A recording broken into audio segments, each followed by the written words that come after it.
तो आज जो मैं टॉपिक लेके आया हूं वो है राउल्ट्स लॉ। एक बहुत ही इंपॉर्टेंट टॉपिक है, आपको पता भी है। और आज हम पूरे लेक्चर के दौरान एक टॉपिक को बस डिस्कस करेंगे जिसका नाम है राउल्ट्स लॉ। पिछले लेक्चर को अगर आपने देखा होगा तो आप समझ गए होंगे कि हम एक टॉपिक वाइज डिस्कशन शुरू किए हैं जिसमें हम लोग एक लेक्चर में एक टॉपिक बस डिस्कस कर रहे हैं। पिछले लेक्चर में मैंने डिस्कस किया था हेनरीज लॉ, और आज का पूरा जो टॉपिक है वो डेडिकेटेड होगा राउल्ट्स लॉ पर, जो कि एक्चुअली बात करता है miscibility of two different liquids together. तो जो आप सॉल्यूशन देखते हैं असल में उसमें दो अलग अलग लिक्विड को हम मिक्स करते हैं और दोनों लिक्विड के वेपर प्रेशर को हम रिलेट करते हैं मोल फ्रैक्शन ऑफ द कंपोनेंट के साथ। हम उसके मोल फ्रैक्शन और जो वेपर प्रेशर उसका ग्राफ भी डिस्कस करते हैं। एक्चुअली राउल्ट्स ने, जो राउल्ट यहाँ पे एक नाम है वैज्ञानिक का, उन्होंने एक्चुअली जैसे कि हेनरी लॉ ने डिस्कस किया था कि वेपर प्रेशर जो होता है, जो पार्शियल प्रेशर होता है, उन्होंने डिस्कस किया था कि जो पार्शियल प्रेशर होता है किसी गैस का ओवर द सॉल्यूशन, वो उसी गैस की सॉल्युबिलिटी या उसके अमाउंट के प्रोपोर्शनल होता है डायरेक्टली।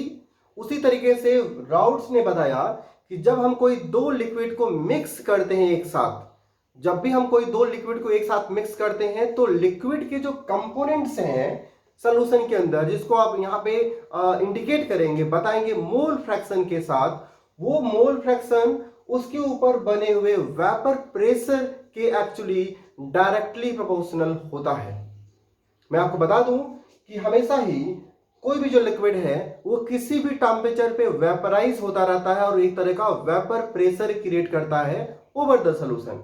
अगर लिक्विड कंटेनर को हम क्लोज रखें तो जो भी वेपर बनेगा एक समय के बाद वो सैचुरेट हो जाएगा, सैचुरेशन आ जाएगा, जो ऊपर का एयर है उसमें वेपर भरता जाएगा और सैचुरेशन लेवल पे आने के बाद वो वेपर और जो लिक्विड है आपस में इक्विलिब्रियम अटेंड कर लेंगे।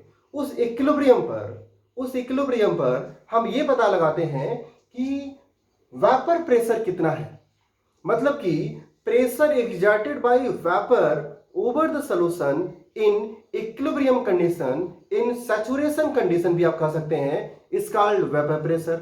अलग अलग लिक्विड की वेपराइज होने की जो टेंडेंसी है या इवेपोरेट होने की जो टेंडेंसी है वो तो अलग अलग होती है। कोई लिक्विड ज्यादा इवेपोरेट होता है, कोई लिक्विड कम इवेपोरेट होता है। फॉर एग्जांपल आपको पता है कि जो पानी है और जो अल्कोहल है, अल्कोहल ज्यादा आसानी से इवेपोरेट होता है। तो अगर हम अल्कोहल को और पानी को क्लोज कंटेनर में रखें तो वेपर जो होगा वो ज्यादा इकट्ठा होगा अल्कोहल के लिक्विड के ऊपर कंपैरेटिवली वाटर के। इसलिए हम बोलेंगे कि जो अल्कोहल है वो ज्यादा वोलेटाइल होता है। वोलेटाइल का मतलब यहाँ पे स्केपिंग टेंडेंसी होती है या इवेपोरेटिंग टेंडेंसी। कोई भी लिक्विड जितना आसानी से इवेपोरेट होगा हम उसको बोलते हैं मोर वोलेटाइल, अगर कम आसानी से होगा तो हम उसको बोलते हैं less volatile. That is the difference, basic difference. तो मान लीजिए हमारे पास दो अलग अलग लिक्विड है जिसको हमने यहां पर लिया हुआ लिक्विड ए और लिक्विड बी, और मैंने माना है कि liquid A is more volatile liquid B than liquid B, और इन दोनों लिक्विड को हम यहाँ पे मिक्स करेंगे। उसके पहले जान लीजिए कि जो लिक्विड ए है, मान लीजिए इसका जो मोल फ्रैक्शन होगा, हम उसको मान रहे हैं यहाँ पर एक्स से, मोल फ्रैक्शन ऑफ लिक्विड ए, और मोल फ्रैक्शन ऑफ जो लिक्विड बी होगा वो मान लीजिए क्या होगा, एक्स बी होगा। तो यहाँ पे जो भी वेपर यहाँ पे प्रोड्यूस होगा और जो भी वेपर प्रेशर होगा ओवर दिस लिक्विड वो प्रोपोर्शनल होगा डायरेक्टली किसके, mole fraction of the liquid B.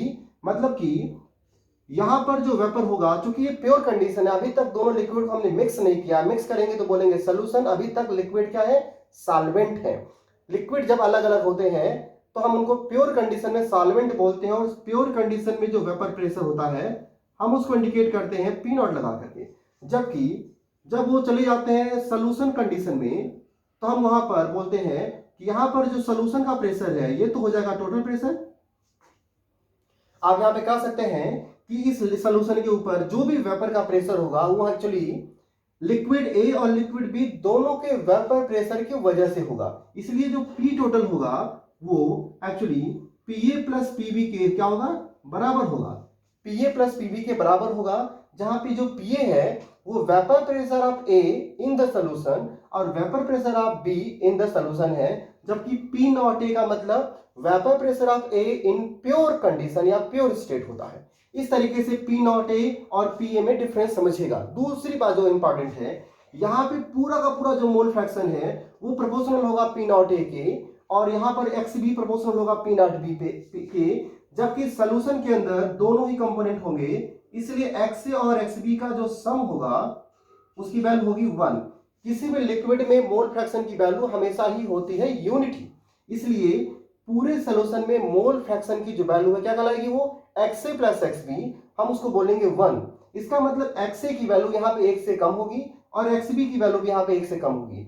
जबकि यहाँ पर सिर्फ एक ही कंपोनेंट है, तो पूरा का पूरा जो मोल फ्रैक्शन है, यूनिटी जो वैल्यू है, वो किसके बराबर होगी, यहाँ पे एक्स ए की पूरी वैल्यू होगी 1 और यहाँ पे एक्स बी की वैल्यू भी 1 होगी। तो अगर यहाँ पे एक्स ए की वैल्यू 1 से कम है, तो इसका मतलब जो पी ए की वैल्यू होगी वो भी पी नॉट ए से कम होगी, और जो पी नॉट बी की वैल्यू वो भी पी बी से कम होगी। मतलब आप कह सकते हैं देयरफॉर जो पी नॉट ए होगा वो पी ए से ज्यादा बड़ा होगा, और जो पी नॉट बी होगा वो भी पी बी से बड़ा होगा।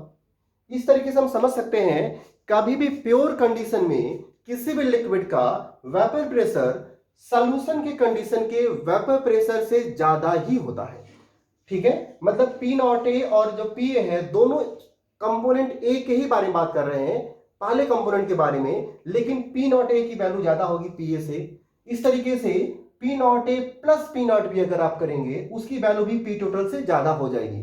ठीक है, मतलब अलग अलग जब हम लोग लिक्विड को रखते हैं तो टोटल वेपर प्रेशर अलग अलग, वो हमेशा इस सॉल्यूशन के टोटल वेपर प्रेशर से ज्यादा होता है, क्योंकि सॉल्यूशन में दोनों जो मोल फ्रैक्शन है उनका सम एक ही रहता है।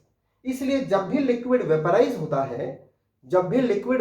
होता है तो हमेशा ही वो एक दूसरे के इवेपोरेशन में वेपराइजेशन को इंटरफेयर करते हैं। क्या करते हैं, इंटरफेयर करते हैं। इस तरीके से पी टोटल की ये वैल्यू निकल जाएगी। अब राउट्स लॉ के अकॉर्डिंग टू राउट्स लॉ जो वेपर प्रेशर होता है ओवर द सॉल्यूशन, मतलब कि पीए या पीबी, वो actually mole fraction of X A या एक्स बी के प्रोपोर्शनल होता है, जिसको हम लोग लिख सकते हैं कि हम लोग क्या लिख सकते हैं कि जो पीए होगा वो प्रोपोर्शनल होगा एक्स ए के, या फिर जो पीबी होगा वो प्रोपोर्शनल किसके होगा, एक्स बी के होगा। और आप चूंकि जानते हैं कि जो पी टोटल की वैल्यू है वो दोनों के बराबर होती है। अगर आप प्रोपोर्शनलिटी का साइन हटाएंगे प्रोपोर्शनलिटी का साइन, तो यहां पे एक प्योर कंडीशन वाला जो सॉल्वेंट का वेपर प्रेशर है उसको अप्लाई करेंगे पी नॉट ए, या फिर आप पीबी की जगह पे लिख सकते हैं पी नॉट बी और एक्स बी।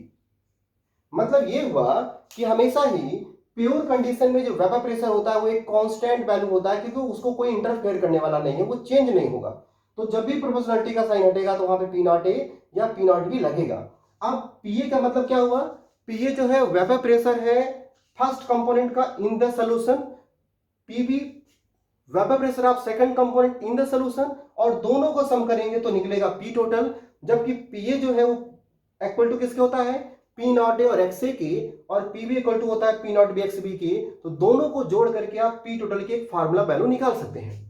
दूसरी इंपॉर्टेंट बात जो है जो मैं आपको बताना चाह रहा था कि हमेशा ही कभी भी जब वेपराइजेशन होता है तो जो लिक्विड या कंपोनेंट ज्यादा वोलेटाइल होता है उसका पार्टिसिपेशन ज्यादा होता है वेपराइजेशन में या इवेपोरेशन में, इसलिए आप उसके मोल फ्रैक्शन के टर्म्स में फार्मूला निकाल सकते हैं। क्योंकि X A plus X B equal to 1 होता है तो किसी एक मोल फ्रैक्शन को आप सब्स्टिट्यूट कर सकते हैं दूसरे के हेल्प से। जैसे कि अगर आपको फार्मूला बताना हो तो आप बोलेंगे कि पी टोटल होगा वो बराबर हो जाएगा P not A X A के, और पी बी इक्वल टू होगा P not B X B की, और दोनों का जो सम होता है वो पी टोटल होता है। अब मैं एक्सबी की जगह पर लिख सकता हूं, एक्सबी की जगह क्या लिख सकता हूं, 1 माइनस एक्स ए। तो जो हमारा फार्मूला है वो फार्मूला थोड़ा सा हम लोग क्लासीफाई करेंगे कि पी नॉट ए एक्स ए हो जाएगा, जबकि मैं लिख रहा हूं पीबी की जगह पर पी नॉट बी, और 1 माइनस क्या हो जाएगा, हम लोग लिख सकते हैं एक्स ए। एक्सबी की जगह पर लिख सकते हैं हम लोग 1 माइनस एक्स ए। थोड़ा सा इसी को सिंप्लीफाई करके हम फार्मूले को बना सकते हैं। फार्मूला हमारा हो जाएगा P not X A plus P not B minus P not B X A. ये जो दोनों कंपोनेंट है इनको आप एक साथ लेकर के आप थोड़ा सा इसको इसमें से एक्स से कॉमन करेंगे, देख रहे हैं आप, और एक्स से जो कॉमन करेंगे आपका फार्मूला निकल आएगा। फार्मूला हो जाएगा आपका पी नॉट बी को अलग कर लीजिए, पी नॉट बी को अलग करिए, पी नॉट बी और साथ में हो जाएगा प्लस, उसके बाद से हो जाएगा P not A minus P not be, P not A minus P not be, और यक्स से यहां से हो जाएगा कॉमन। तो आप देख सकते हैं कि जो पी टोटल होता है, जो पी टोटल होता है उसका एक्चुअली फार्मूला होता है इन द टर्म्स ऑफ किसी एक मोल फ्रैक्शन के P not B plus P not A minus P not B into X A. इसको आप खुद भी डिराइव कर सकते हैं, ये कितना बड़ा मैटर नहीं है। बस इसे समझिएगा कि हमेशा किसी भी सोल्यूशन का वेपर प्रेशर दोनों कंपोनेंट के वेपर प्रेशर की होता है सम, और हमेशा ही किसी एक कंपोनेंट का वेपर प्रेशर प्रोडक्ट होता है vapour pressure in the pure state into mole fraction of the same component, मतलब कि पी नॉट ए और X A equal to P A. इसी को रख करके आप इसको सॉल्व करके निकाल सकते हैं।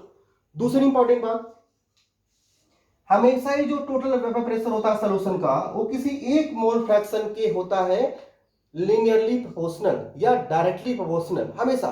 तो मतलब कि ये हुआ सॉल्यूशन के ऊपर जो भी वेपर प्रेशर है वो हमेशा ही ज्यादा वोलेटाइल वाले कंपोनेंट के प्रेशर पे डिपेंड करता है। उसी के टर्म्स में आप फार्मूले को निकाल सकते हैं। अगर आपके पास दोनों मोल फ्रैक्शन नहीं भी है तो भी निकाल सकते हैं। अच्छा, ग्राफ देखिए, मोल फ्रैक्शन जैसे जैसे बढ़ता है किसी कंपोनेंट का वेपर प्रेशर बढ़ता जाता है, और जब ये मैक्सिमम कंडीशन में होता है हम उसी को बोलते हैं पी नॉट ए, क्योंकि किसी भी लिक्विड का या कंपोनेंट का वेपर प्रेशर कभी भी पी नॉट ए या पी नॉट बी मतलब कि प्योर स्टेट वाले वेपर प्रेशर से ज्यादा नहीं हो सकता। अब दोनों को अगर हम मिक्स करें, एक साथ डिस्कस करें, तो हम करेंगे अगर यहाँ पे एक्स ए की वैल्यू मोल फ्रैक्शन पहले कंपोनेंट का 0 है, तो जैसे जैसे इसकी वैल्यू बढ़ेगी और मैक्सिमम हो जाएगी 1 हो जाएगी, उसी कंडीशन को बोलेंगे पी नॉट ए। इधर से इसको देखिए, दूसरे कंपोनेंट का मोल फ्रैक्शन उस समय तो 0 रहेगा क्योंकि इसमें एक्स ए की वैल्यू 1 हो चुकी है। अब उसके बाद से बढ़ेगा और 1 होगा, उस समय होगा पी नॉट बी। क्योंकि पी नॉट ए ज्यादा वोलेटाइल है तो ये स्लोप थोड़ा सा ज्यादा है, इसका स्लोप थोड़ा कम है, और इन्हीं दोनों के बीच का जो डिस्टेंस है, जो डिफरेंस है, वो पी टोटल होता है जिसकी वैल्यू होती है P A plus P B. ठीक है, इस ग्राफ को हम बोलते हैं राउट्स लॉ ग्राफ, जो कि आइडियल सोल्यूशन के लिए एप्लीकेबल होता है। तो इस लेक्चर में आप बस ये समझिए कि कभी भी दो लिक्विड को जब भी हम मिक्स करेंगे, कभी भी दो लिक्विड को जब भी हम मिक्स करेंगे तो उनके वेपराइजेशन, उनके वोलेटिलिटी और उनके मिसिबिलिटी के बाद बना हुआ जो भी वेपर है उसका जो प्रेशर होगा वो हमेशा ही उस कंपोनेंट्स के मोल फ्रैक्शन के होगा डायरेक्टली प्रोपोर्शनल। ये हुआ राउट्स लॉ का फार्मूला। और उसके बाद आप हमेशा देखिए मोल फ्रैक्शन बढ़ाने पे वेपर प्रेशर बढ़ता है।